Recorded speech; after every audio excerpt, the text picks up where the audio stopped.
Ang anggitay ay isang uri ng sentauro sa kwentong bayan ng Pilipinas na may pang-itaas na katawan ng babae at pang-ibabang katawan ng kabayo. Taglay niya ang kapansin-pansing kagandahan. May mahaba at umaagos na buhok at nakakabighaning mga mata. Karaniwang sinasabing may banayad na liwanag na bumabalot sa kaniyang presensya, na lalo pang nagpapatingkad sa kaniyang malaibang alindog. Ayon sa alamat, ang mga anggitay ay naninirahan sa malalalim at liblib na kagubatan at maburol na pook, malayo sa maaabot ng tao. Tinutustusan sila ng mga tagong santuaryong ito ng katahimikan at kaligtasan na nagbibigay daan upang mamuhay sila ng may pagkakaisa sa kalikasan. Matalino at matalas ang pakiramdam ng mga anggitay at may malalim na pagkaunawa sa daigdig ng kalikasan. Taglay din nila ang mga kakayahang sobrenatural gaya ng pagpapalit anyo at pakikipag-usap sa iba't ibang hayop. May matindi silang paghanga sa mga mamahaling bato at kayamanan.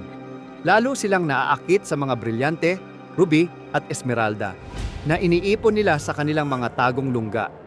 Sa ilang kwento, inilalarawan silang mapanlinlang na nilalang na ginagamit ang kanilang mapangakit na ganda upang akitin ang mga walang malay na manlalakbay sa kanilang nasasakupan.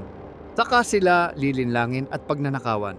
Sa iba namang salaysay, itinatanghal ang anggitay bilang tagapagbantay ng nakatagong kayamanan na pinoprotektahan ang mga ito laban sa sinumang nagnanais magmina para sa pansariling pakinabang.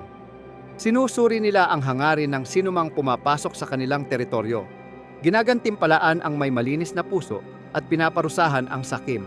Madalas ituring ang anggitay bilang babaeng katapat ng tikbalang, isa pang kilalang nilalang sa mitolohiyang Pilipino.